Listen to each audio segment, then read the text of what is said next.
আজকে হবে শোলা কচু বাটা। ফার্স্টে কচুগুলোকে কেটে ধুয়ে ঘষে নিতে হবে।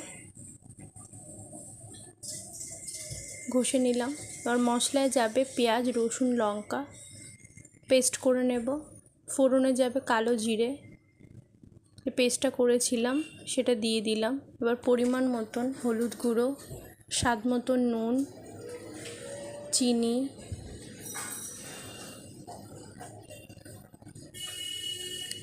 আর পরিমাণ মতন লঙ্কা গুঁড়ো দিয়ে ভালো করে কষিয়ে নিতে হবে। কষে গেলে আমরা শোলা কচুটাকে দিয়ে দেব। শোলা কচুটা দিয়ে বেশ কিছুক্ষণ নাড়াচাড়া করতে হবে, অল্প আঁচে নাড়াচাড়া করতে হবে।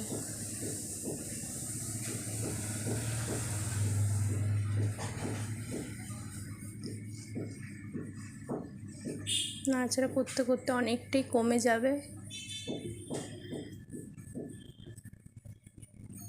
দেখো অনেকটাই কমে এসছে। হয়ে গেছে আজকে আমাদের শোলা কচু বাটা। ভালো লাগলে অতি অবশ্যই লাইক করবে, কমেন্ট করবে, শেয়ার করবে।